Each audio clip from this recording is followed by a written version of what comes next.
Добар ден уште еднаш, верувам дека ова нешто што го спремивме денеска, Бог ни го стави на срце да го збориме, дека ќе биде за наше големо охрабрување. И верувам дека понекогаш нашите животи се така, да кажам, на некој начин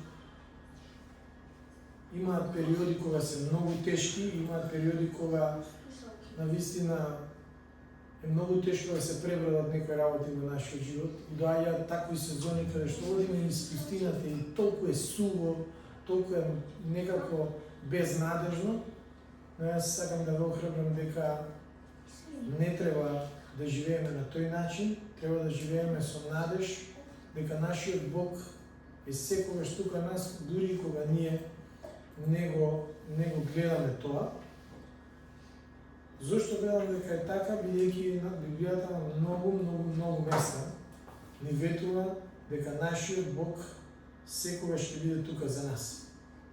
Е сега, ако речеме дека ќе се надеваме на нашиот Бог, onda навистина треба и да веруваме дека е така, да го правиме тоа, да не се откажуваме и да веруваме дека нашиот Бог во секој момент ќе биде тука за нас. Денешната тема на проповедта е поголема е славата што доаѓа. Зошто го велам ова? За подобро да ја разбереме оваа порака, ќе прочитаме од книгата на Агај. Ќе читаме од 2 глава, од 1 до 9 стих. Таму ќе видиме што се случувало во време кога бил разорнат храмот во Ерусалим и што се случило кога Бог почнал да делува во ова место и на кој начин ги охрабрувал луѓето и на кој начин тие сватиле дека Божјото присуство е многу поважно во она време што доаѓа во нашиот живот, отколку во она време што е поминато во нашиот живот. Вели вака: во 7-миот месец, во 21-иот ден од месецот, дојде Господово слово до пророкот Агај. Речи им вака на Зоровавел, синот Салатилов, јудејски управител, и на Исуса, синот Јоседев, свештеници и поглавари, и на другиот народ. Значи, Бог им се обраќа буквално на сите кои се моментално се наоѓаат во ова место. Не зборува само за мене, или само за тебе, или само за свештениците, или само за народот, туку за сите. Е сега, има ли уште некој вели кој меѓу вас кој го видел својот дом во неговата стара слава? А како го гледате вие сега? Според оној, не ли е тоа како ништо во вашите очи? Значи, видете овој стих што ни покажува. Вика, има ли некој кој го видел својот дом во неговата стара слава? Тука зборува за постарите луѓе кои биле меѓу народот, нели? Оние кои биле кога храмот Соломонов бил направен во многу убаво светло, со злато, со сребро, бил на еден од најубавите храмови кои постоеле во тоа време. И сега, кога овој храм беше разорнат, ги прашува: како го гледате вика сега? Прашањето за денес за нас: како го гледаме животот што помине, како изгледа сега и што очекуваме? Каков ќе биде нашиот живот во иднина? Овој стих низ овие две прашања што Бог им ги поставува на народот, покажува дека првиот храм на Соломон бил едно од највеличествените градби во тогашниот свет, да речем. Значи, неговите ѕидови биле толку убаво обложени, просто кога ќе влезете внатре да се го схитите на местото како изгледа. Затоа што Соломон нели бил еден од најбогатите и имал ресурси да го направи тој храм на висок степен. Не сега. По 7 години робство народот се враќа назад, нели вавилонците го разрушуваат храмот, се враќаат назад и гледаат цела таа убавина е распадната. Гледаат едноставно дека се што беше толку убаво повеќе го нема. И Бог ги прашува: како го гледате сега храмот?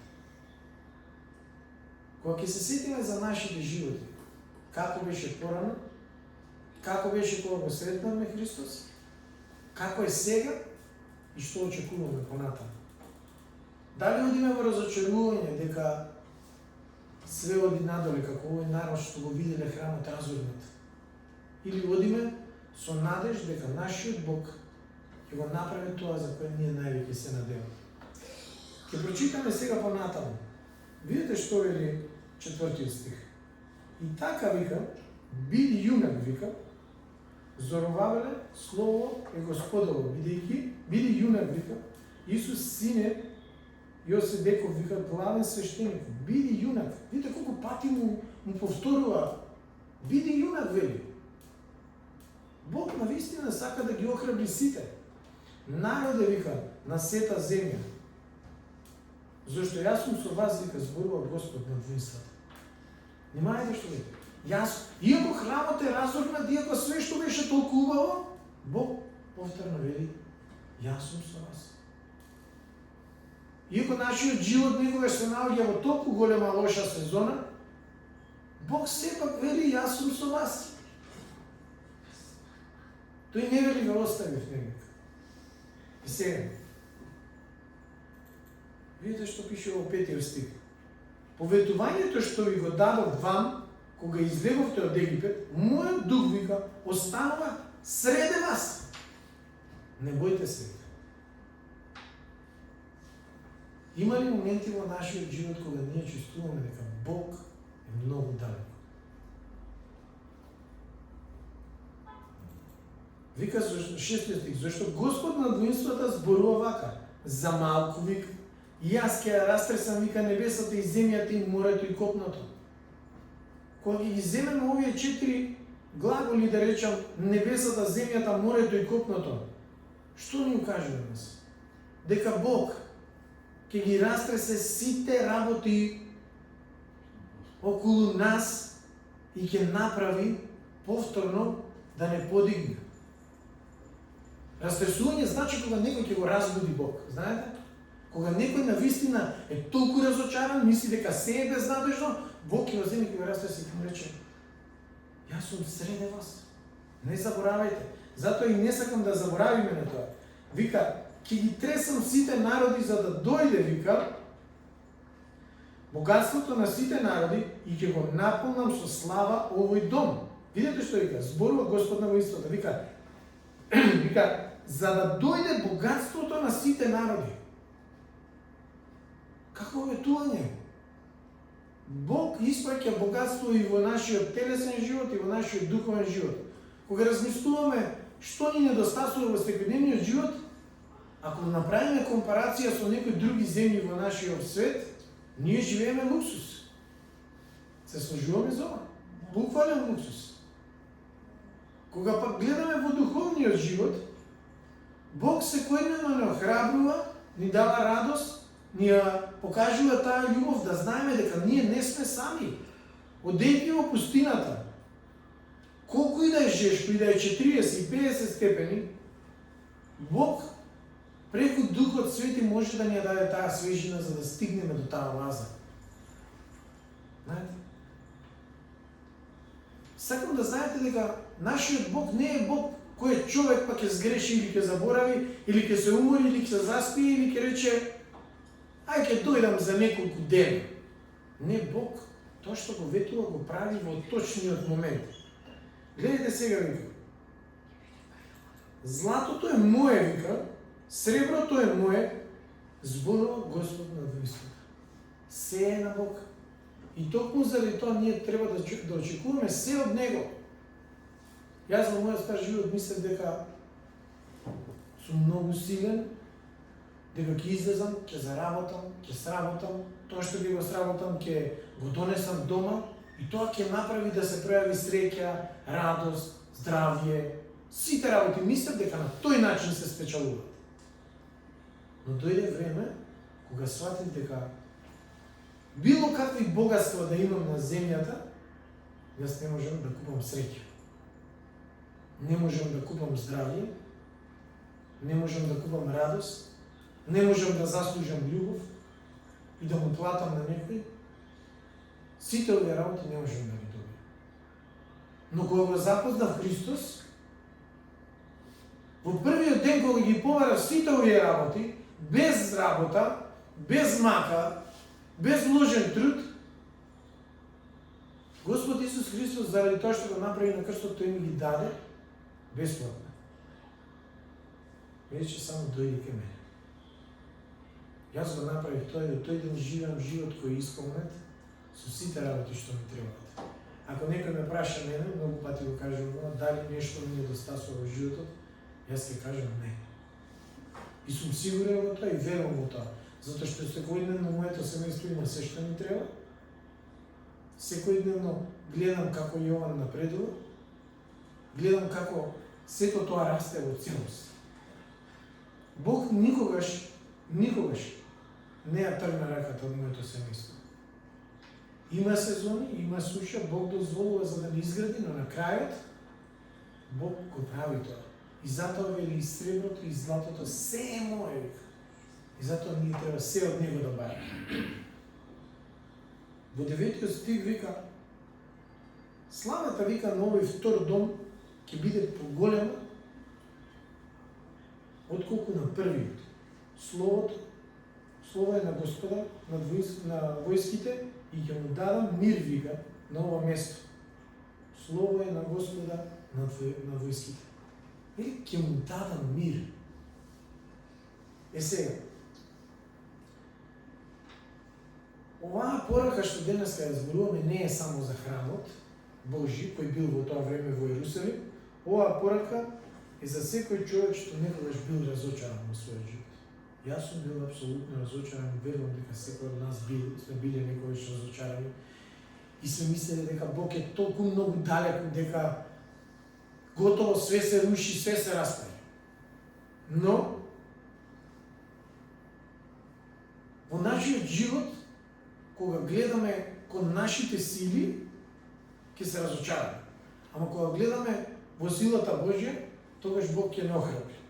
Сега, јас во мојот живот од секогаш очекував повеќе, сакав да се качам на повисок степен, да се збогатам, да речам да имам некоја нова кола 2025 година или не знам уште што, како, зашто сите стремиме за нешто хубаво. Мислев дека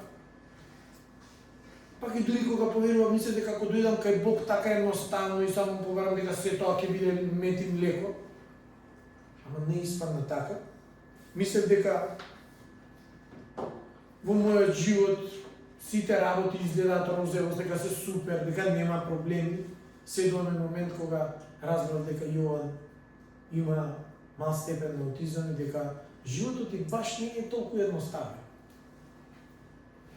Тогаш сватив дека се што сум јас правил до сега, ствари нема вредност. Сега, кога го запознав Бог, па мисле дека ова на моето семејство така, тоа супер ќе се промени, дека све ќе биде, сите ќе станеме свети, ќе светиме што сме свети, знаете, готово, ние го прифатиме Христос, зашто има, се проповеда и такво евангелие, просперитативно, луѓето мислат, ете, сега јас го прифатив Христос и се ќе биде супер. Не било и тоа така. Мора да се издржи некои работи. Бог кроз оние работи што ние си ги правиме, тој ни изградува. Мислам дека пак и кога ќе отидам во молитва, Господи, сакам ова денеска и Бог, на Господ ќе ми ја исполни желбата.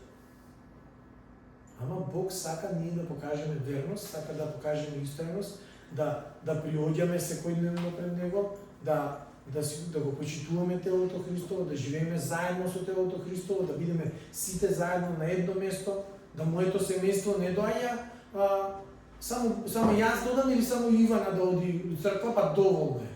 Така сум мислел. Ама уствари, ќе ви кажам едно сведоштво, во првите денови, во првите недели кога почнеме да одиме, Ивана ми викаше, ајде вика да одиме у црква. Ајде викам сега секоја недела ме тераш, викам таман еден ден да одморам, викам ти ме тераш да идеме у црква. И добро вика, ај не одиме. И сега таа недела поминува, не сме биле во црква. И другата недела поминува, и ја осеќам почна да се враќа стариот живот, караниците се враќаат. Најдната недела викам, не, ај ние да се одиме у црква. Ме сваќате? Јас почувствував дека Бог сака да сме таму. Во храмот Божи. Сега, разочарувањата најчесто доаѓаат заради нашите очекувања. Ние очекуваме, па не е тоа како што ние мислиме и се разочаруваме. Во 3 стих вика, луѓето таму плачеа. Го гледаа храмот, срушен, а што му им беше пред тоа? Старците плачеа и не заради тоа што едноставно не дека не можеа да изградат нов храм, Бог ги благослови им кажа дека ги има втор храм. Ама тие тажеа по она што помина и не гледаа во она што доаѓа. Сега, не затоа што овој новиот храм не бил убав, ама не бил таков како што го направил Соломон. И сега они не баш тоа им се допаднало и не ги гледале така работите како што ги гледа Бог. Бог, нашиот, мојот и твојот живот, верувате дека не го гледа како ние што го гледаме. Ние го гледаме многу во телесноста, го гледаме во тоа што мислиме дека ние можеме да го произведеме и да го наместиме, ама не е така. Ако ние имаме очекување дека Бог ќе дојде и се ќе поправи во мојот живот, во моето семејство, и ако веруваме дека тоа ќе дојде инстантно одма, треба да се запрашаме дали во истиот момент Бог ќе го направи тоа, бидејќи, како што кажа претходно, Бог не гледа како ние што гледаме.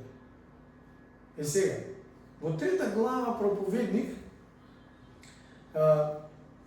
11 стих, овој стих за мене е нешто што јас ќе кажам дека е најголемото охрабрување во мојот живот и за моето семејство. Видите што е. Вика, се што прави тој, вика, е прекрасно во свое време и ми ја всадил, вика, вечноста во нивните срца. И внимајте се. Иако човек, вика, не може да ги постигне делата што Бог ги прави од почеток до крај.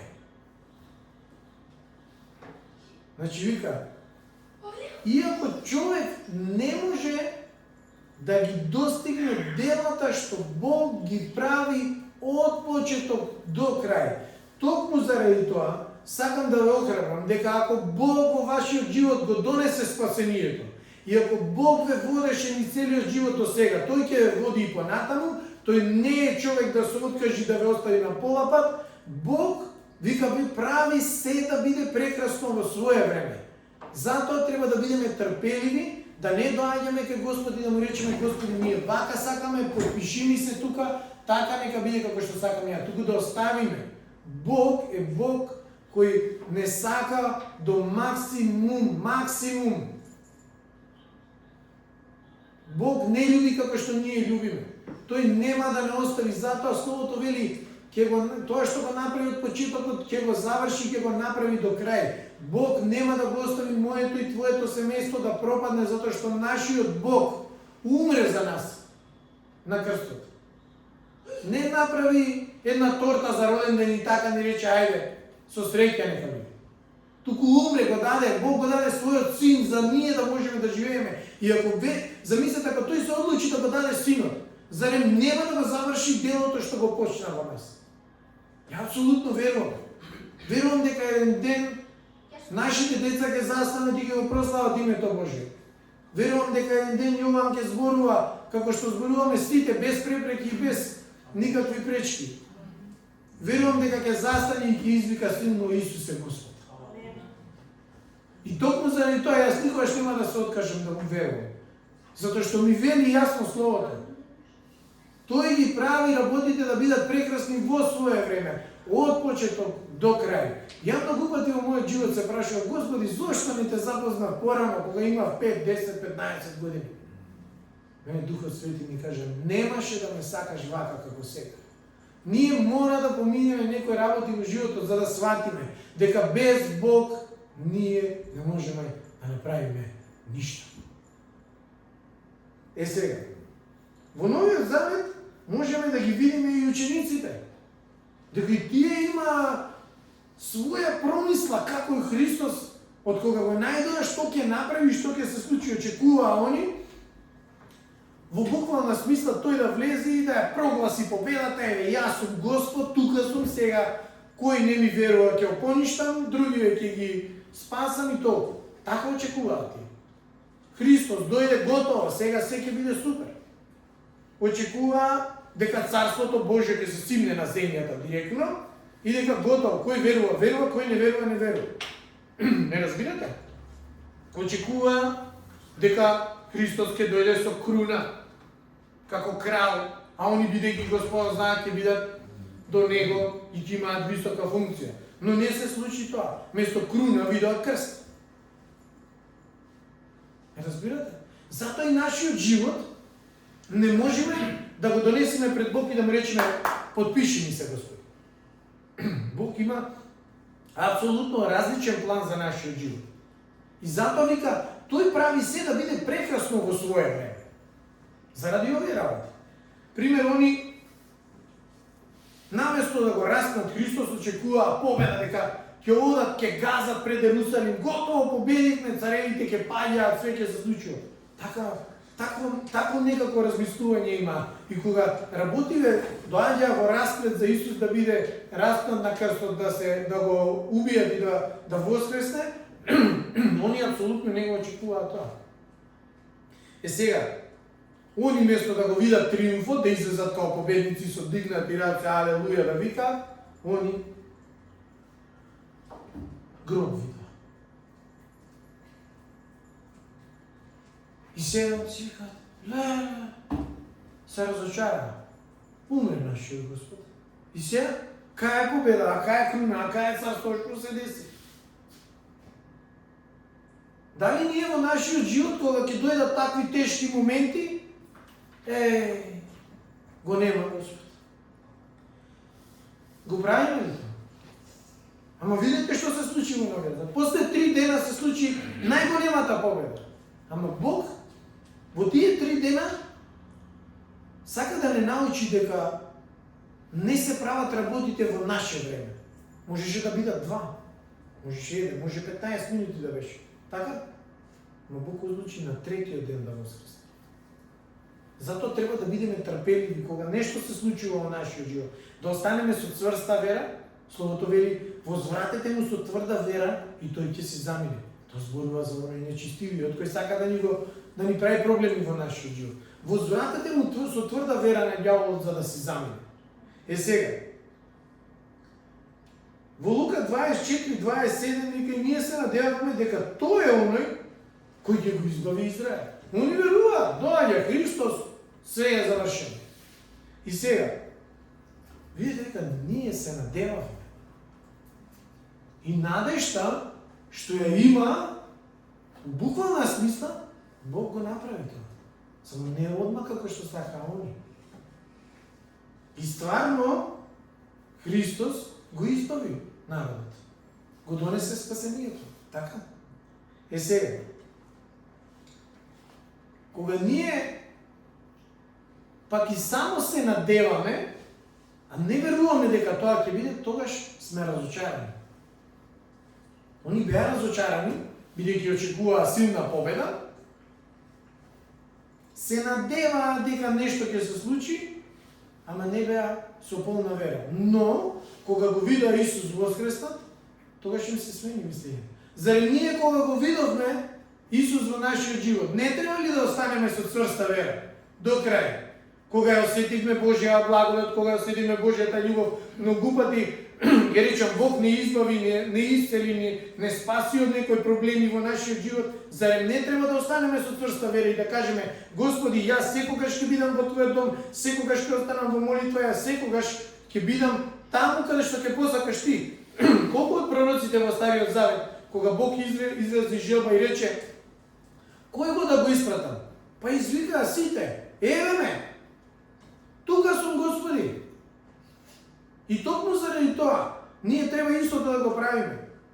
Но оваа книга не е само за старозаветните пророци и за, да речем, времето на апостолите.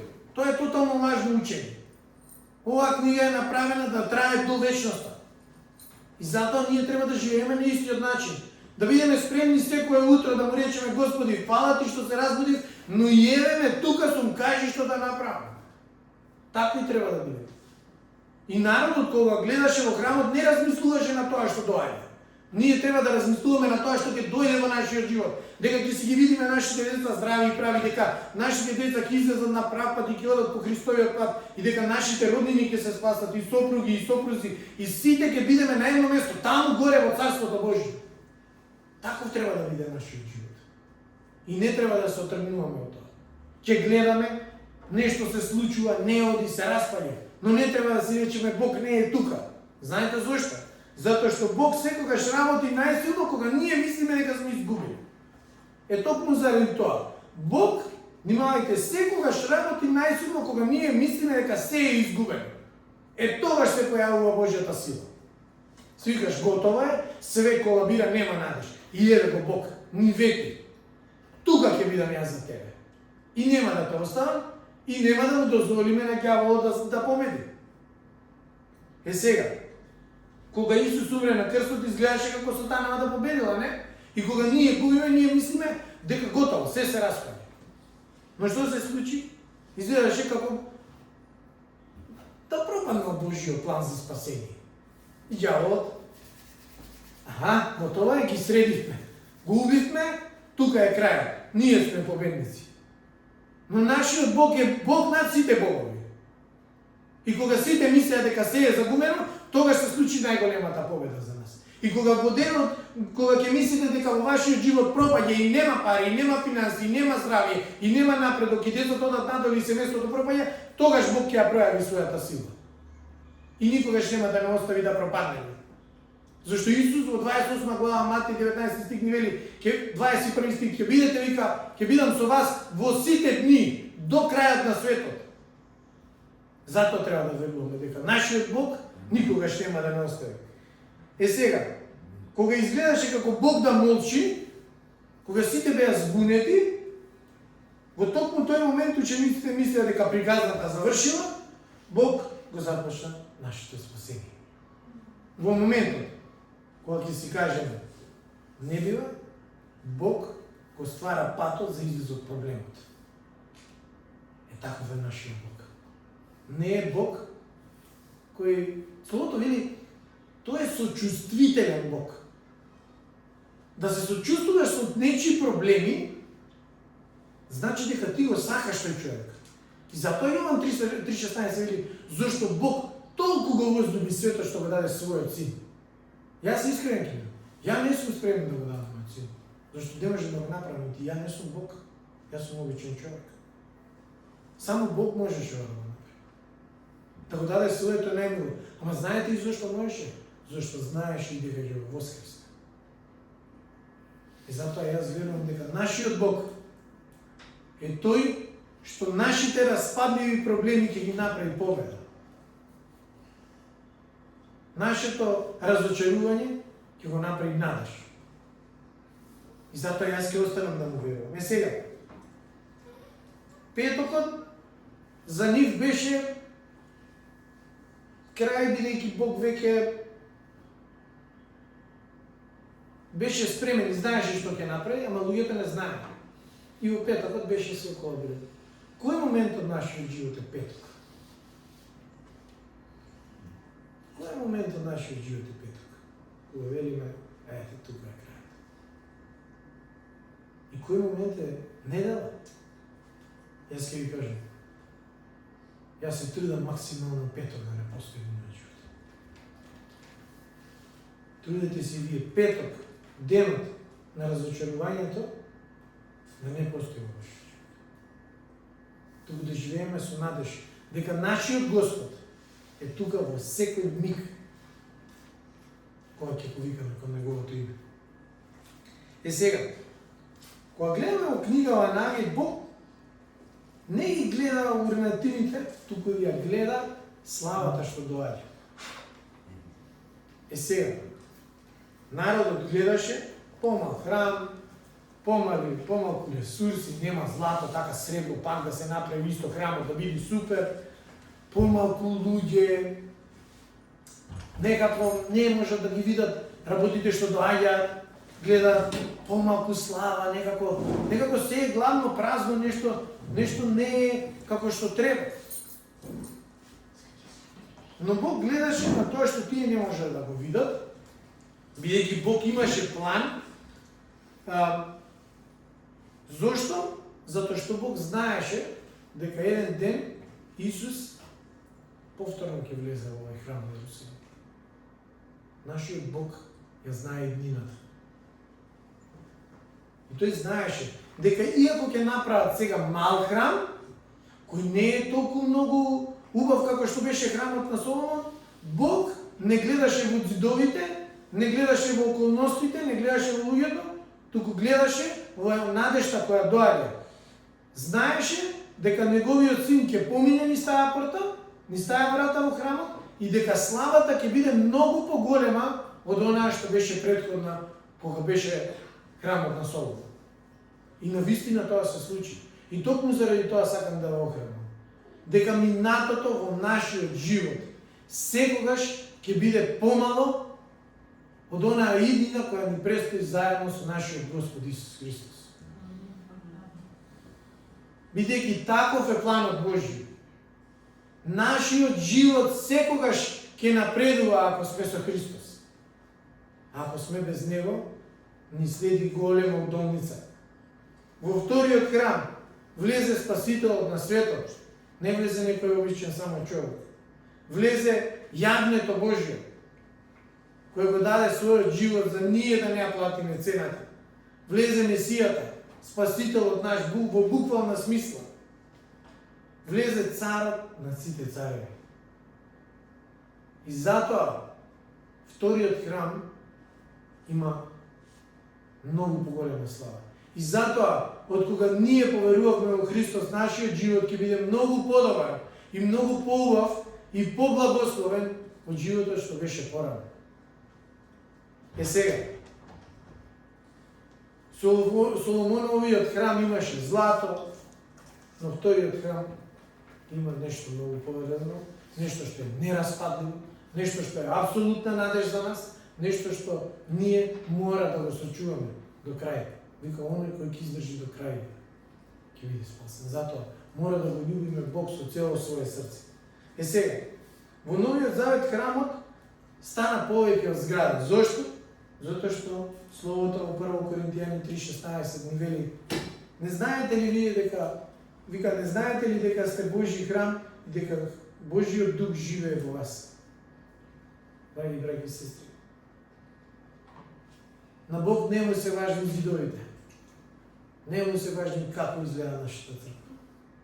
Сака да биде убава, бидејќи е Бог наред. Затоа не благословува. Но највише од се, тој се секира за нашите срца, за нашите животи, за нашата иднина, за тоа што престои во нашиот живот. Тој се секира за вечноста. Има една песна, англиска верзија, вика: ти Боже, вика, не го сакаш, вика, рајот без нас.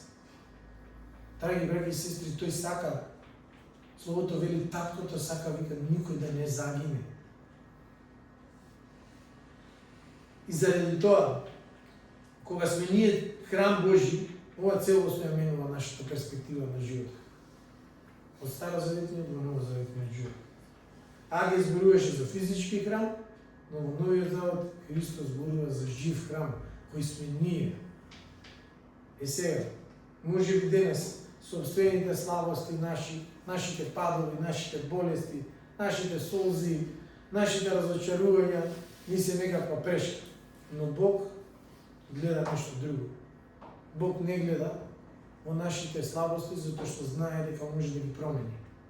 Бог не гледа во нашите солзи, затоа што, тоест гледа во нашите солзи, затоа што знае дека може да ги направи радост. Бог гледа во нашите разочарување и низ тоа разочарување ја пројавува Божјата љубов. Бог кроз сите овие работи само знае толку многу мудро да ги искористи за ние да можеме да приложиме напред.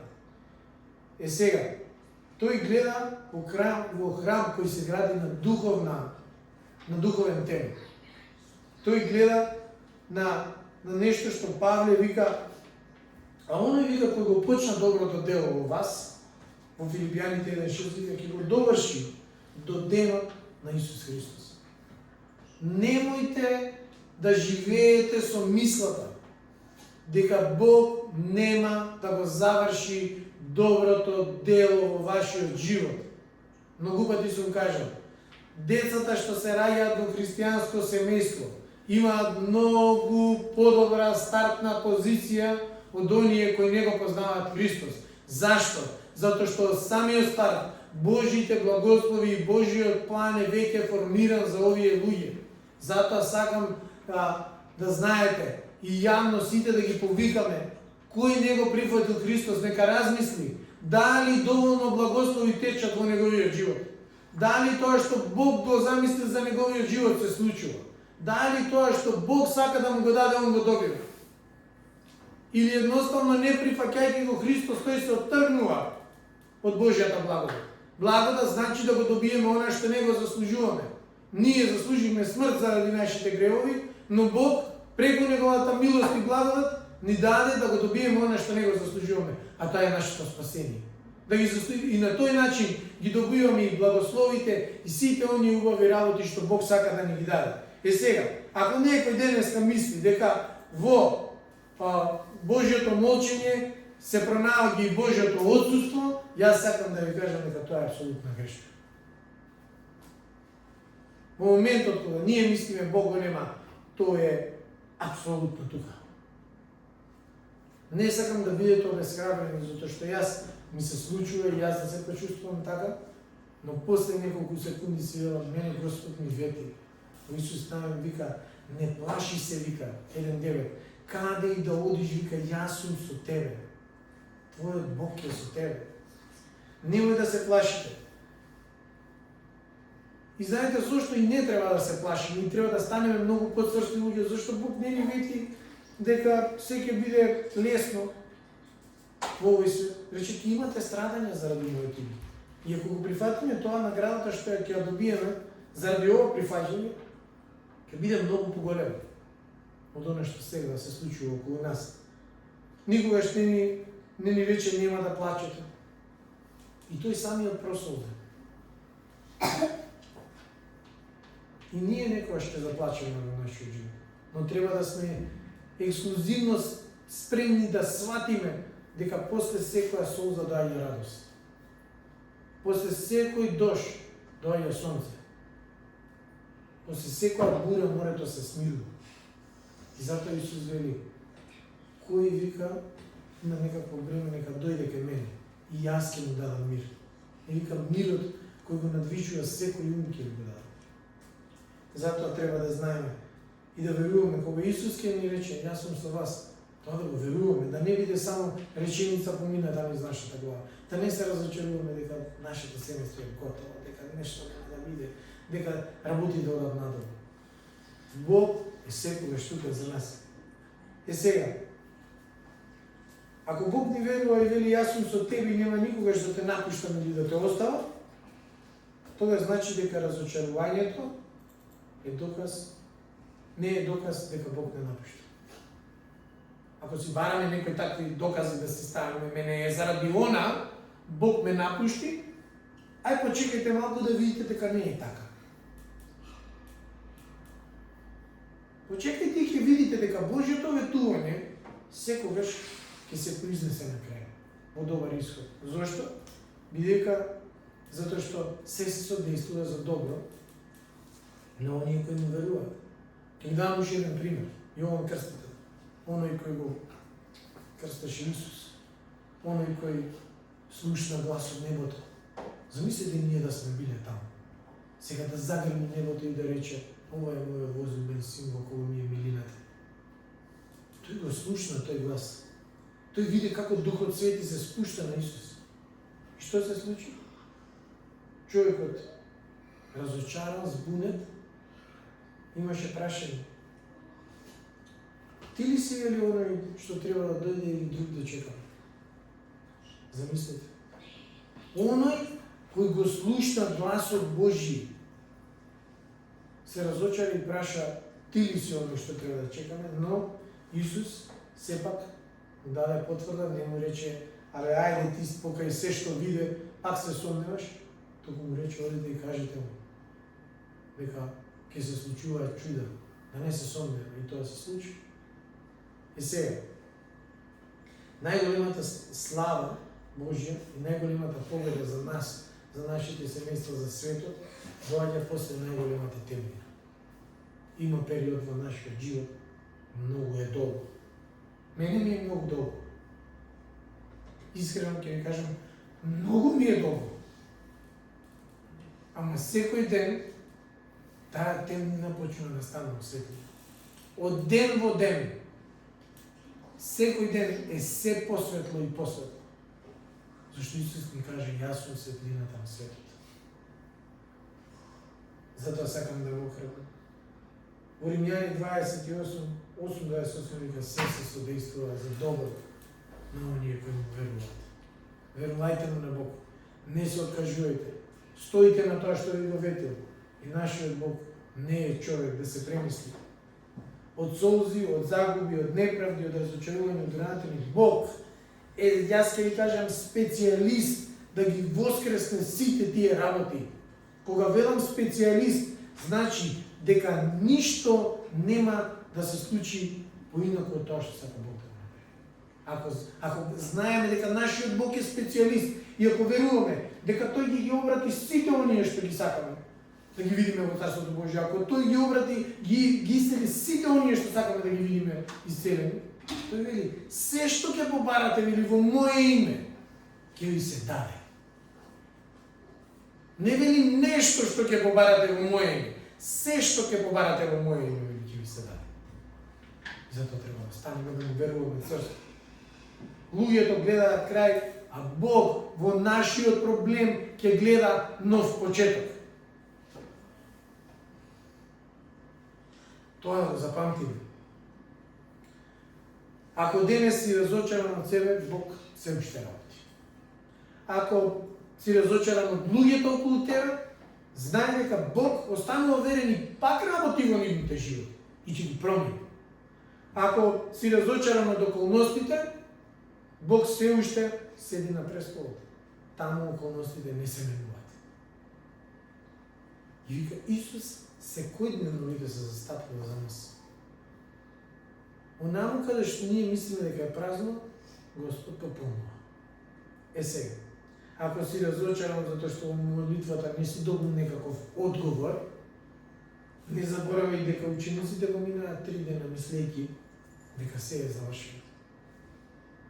И ако чекаш некаков одговор, може би ќе биде и повише од 3 дена, но одговорот, јас се уверувам дека сигурно ќе го добиете. Ако денес можеме да кажеме и да веруваме и сме сигурни во тоа, дека преку крстот ние добивме вечен живот, тогаш можеме и да кажеме дека таа болка што ја имаме денес, ќе донесе нов живот во нашиот живот. Работите ќе се променат. Таа болка ќе заврши и работите ќе станат нешто што ние ги го чувствуваме како апсолутна радост. Зашто и нашиот Господ ни вети и нема веќе више да има болни вели. И треба да го изчекаме тој ден.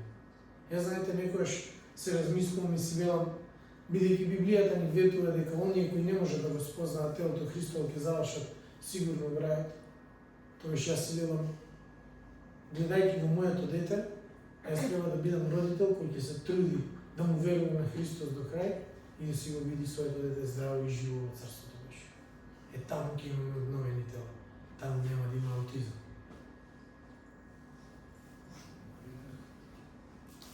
Може би денес гледаш само некој тема што може би ќе биде добра за тебе да стоиш, но Бог веќе ја гледа завршена целата градба. Ја гледа како совршен храм, каде што може да изгледа секоја благодат. Ако денеска гледаш само некој мало семе и си викаш, па може ќе никне, може нема да никне, може ќе се случи, а може и не. Бог веќе гледа жетва во твојот живот, кај што ќе жнееме благослови. Но таков е нашиот Бог. Тоа сакам да уверам. Таков е нашиот Бог. Нашиот Бог не е Бог што што едноставно ги остава работите на пол. Ако гледаш солзи, јас ти гарантирам, Бог ќе ги направи радост. Зашто во мојот живот секогаш ги направи. Сме плачеле многу, ама сме се радувале многу. И знам дека пак ќе плачеме и пак ќе се радуваме. Зашто нашиот Бог сака кроз нашите слабости да не направи толку цврсти војници, силни во Христос, да можеме да ги изгазиме сите препреки во животот. Ако имаш петок во животот, оно што го спомна преска, јас го храбрувам, гледајте во неделата. Во воскресението, кога Исус Христос ја победи смртта, кога ги победи сите болести, кога победи се што требаше да се победи. Во втора глава на Агеј, многу пати Бог не охрабри, ни вели биди силен. Не затоа што јас сум силен, туку затоа што знам дека оној кој е со мене е многу посилен од оној кој е против мене. Затоа ние треба да бидеме силни. Ако не веруваме во тоа дека славата што беше порано ќе биде помало од она што доаѓа, дека следната што доаѓа е многу поголема, тогаш ја го храбрувам да го промениме тоа мислење и да живееме дека овие денови во нашиот живот кои доаѓаат ќе бидат многу поблагословени од оние кои беа порано во нашиот живот. Бидете благословени и знајте дека нашиот Бог никогаш нема да се откаже, никогаш нема да не остави напола. Јас сум многу голем сведок и сум сигурен, бидејќи Бог никогаш не ја тргна раката од моето семејство. Сум видел и многу семејства што Бог никогаш не ја тргнува раката од нив, а тоа се и Цаци и Роберт, да речам, во целост. Бог колку и не беше тешко во целиот период, Бог секогаш ќе држеше раката од нив. Бидете благословени. Амин. Ке